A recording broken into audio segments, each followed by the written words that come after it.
We are here to provide the video presentation of progression of periodontium from healthy state to diseased state.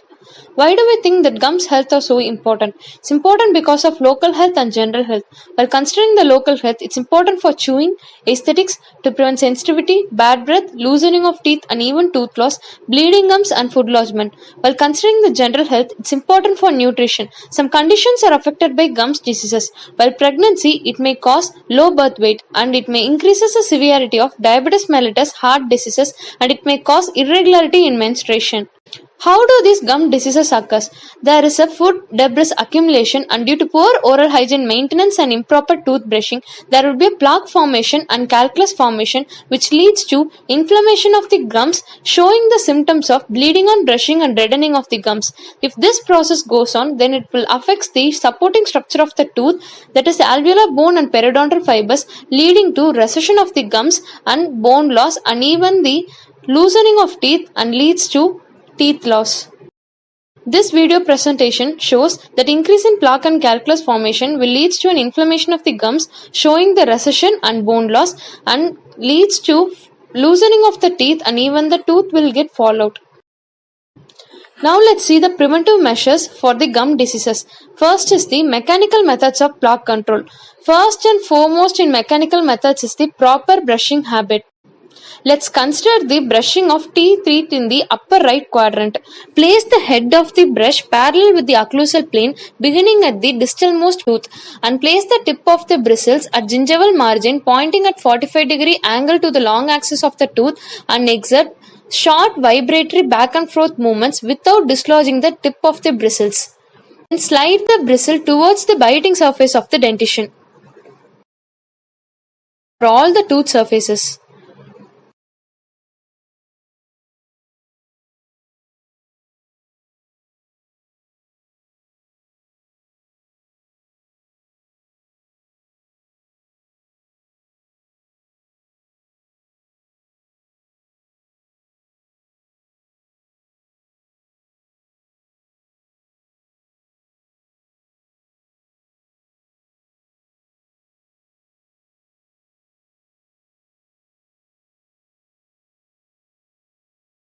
Do this on the opposite side also.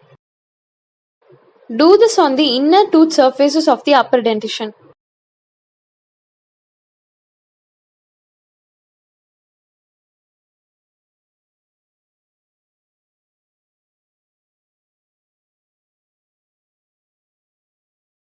For cleansing the plaque on the inner side of the front teeth, place the heel of the bristles on the inner side and do the vertical strokes towards the occlusal surface of the teeth.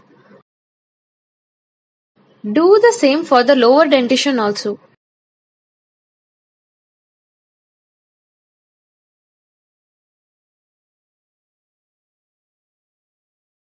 Repeat the procedure on the inner surface of the lower dentition. For cleansing the plaque on the inner side of the lower front teeth, place the heel of the bristles at the gingival margin and do the vertical strokes towards the biting surface of the lower front teeth. Do back and forth movements on the biting surface to remove the plaque on this area efficiently. This should be a very gentle motion, should not cause any pain. Brushing too vigorously or with large strokes will cause damage to the gums tissue. Replace your toothbrush once in every 3 months because one brush will cause damage to the gums. The second mechanical method is the interdental aid. The first interdental aid is the dental flossing. Take a dental floss of about 12 to 18 inches long enough and wrap it around the fingers and stretch it between the thumb and forefinger or between both the forefingers. Then slip it across the contact area. Do not snap it because it may cause damage to the floss. Then move the floss firmly across the contact area and beneath the gingival margin, and then bring the floss again up to the contact area. Do the stroke for about 2 to 3 times.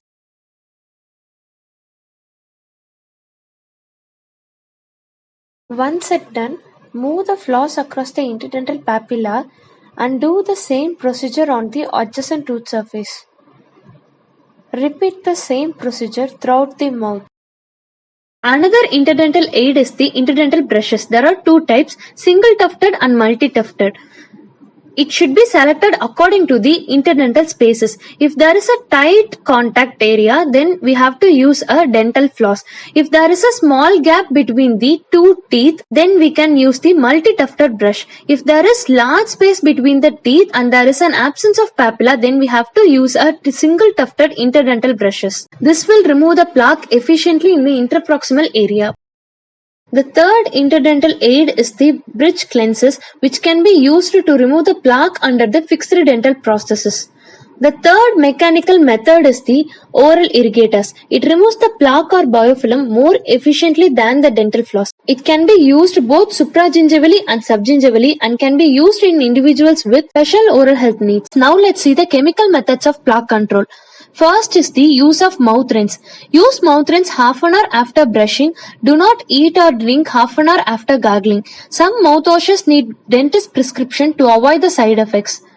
The next chemical method is the use of disclosing agents. It stains the invisible plaque located on the tooth surface and helps in patient motivation and also for efficient removal. It also available as solutions and wafers. And the last and most important preventive measure to be taken by the patient is the regular dental checkup. Visit dentist once in every 6 months because early detection of any oral diseases is the most important preventive measure. Thank you.